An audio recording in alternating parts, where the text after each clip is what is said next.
Stratford upon Avon today. The town seems at first sight an ordinary, busy country town. In the 20th century, Shakespeare's status as a national poet has often obscured the true nature of his genius by turning him into a national treasure. The best Shakespeare is always Shakespeare made contemporary. In the late 20th century, the way to do that is through the cinema. And so it seems to me that one of the great achievements of our time is Baz Luhrmann's Romeo and Juliet film, which keeps the authentic text but updates the setting and makes Shakespeare familiar to a whole new generation.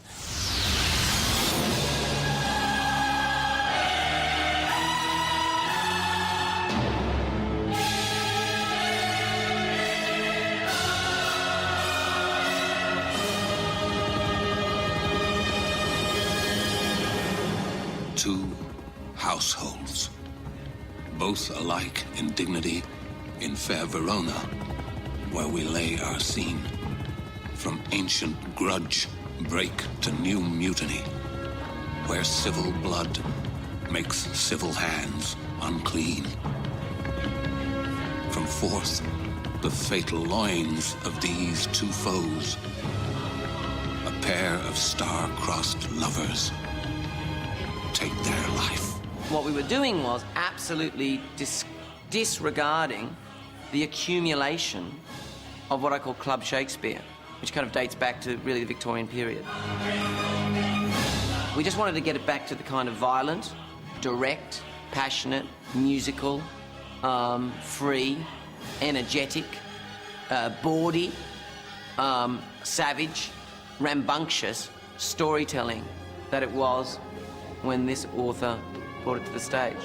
A modern-day version of a Shakespearean classic is about to hit the big screen. The timeless classic, Romeo and Juliet. Of course, you remember the story. Star-crossed Gen X lovers in Verona Beach, California. All these modern-day movies, too violent. Give us the classics like Shakespeare. Shakespeare's Romeo and Juliet. William Shakespeare. It's Shakespeare 90. A version of William Shakespeare. A timely tale of romantic woe.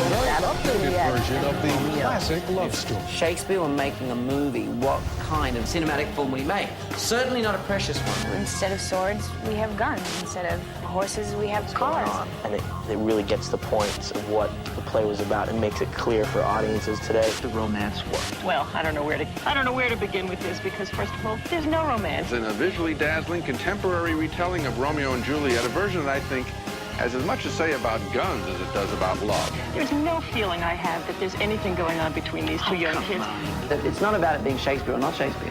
It's just an incredibly great story. We're telling the same story, we're using the same words. They don't speak the text, they speak a tenth of the text, and they speak it into the wind. Shakespeare would have wanted his work to sort of live on through the ages. They didn't do it in Zeffirelli either. They cut it out. Oh, please, Zeffirelli, you're talking about a great moment in my life. The hip and daring William Shakespeare's Romeo and Juliet hits theaters this Friday. Hark the Bard is Boffo over at the box office. Top-grossing film this weekend, Romeo and Juliet. Romeo, Romeo, wherefore art thou Romeo?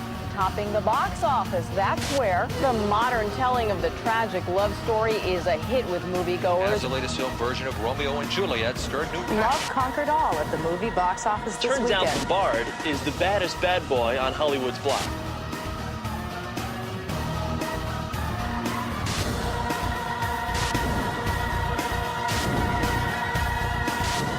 I love Romeo and Juliet. Hey, you know, when we had to do it in high school, and I thought it was great.